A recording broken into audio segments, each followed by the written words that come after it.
Non malam ajat a video la upload pusme kachipu tot atum do la sinili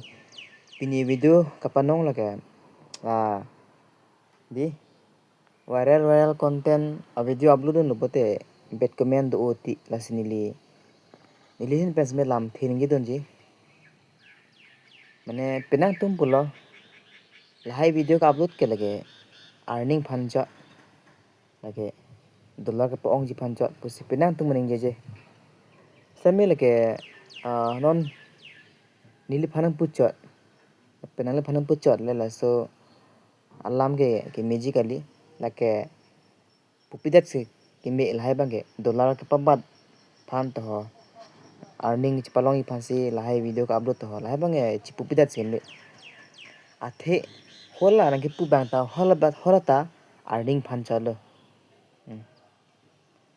athe noni li bang ke video upload lo ke hola bang ta la so tupi bas lam nang je po aso tupi pe lam nang je po ke hola bang ta earning man advertise the po pe ha earning long po la se sop ta earning phan lo la se lahai ka chipu tot bang e abeda ni la ke majok ta chini lo Facebook YouTube la ke kado ka besme chini lo earning phan cha hawlo hala ka chini to mangi chini le semela jito la Facebook pen semela tangka long wai tum la pen YouTube pen semela tangka long wai tum ke lake jada video le nang li thap sim nang li dollar phan chalo lake dollar phano lake ako la son se nang po same isi bang ke chin nai nang li tangka long wai Facebook pen nang li tangka long wai kon pen YouTube pen sme di tangka long wai kon lak pote nang li la son na video upload lo pote ekon hindak po la son bang chin nai la son chini lo pote jada video nang le thapa chaklo ha ka che bohong ka ching che chat nang le ning hang ni thamo dollar nang le unte chekloyan $10,000 $50,000 la son nang le palong ne jar video chaklo same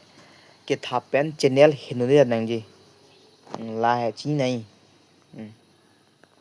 la son video thaplo pote channel hinudang ji prake kado ka besi me chini me di akhai no video bin nong pote lake nang thans nang le akhai no video bin nong pote nang le upload arni mas nang le kon hino dang ji asal hai video ka upload link dollar phanchot earning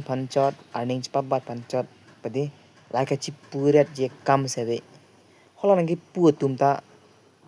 sab earning phanchalo lana ke pupu tumda di la sona tupik pen than pa ola sona pate mundum lang bamati ampar ka views ong po ampar earning do po jo la si hala ka upload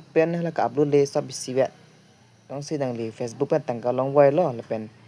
YouTube pen se me tangka long wai lo pate la hai ka chipuji kam se velo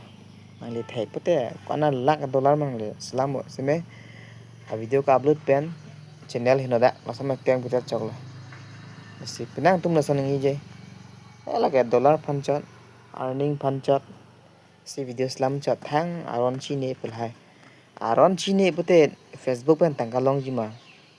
pen aron chine pute YouTube pen tangka long jima lama thani islahai mu yang velam chip putabre tumale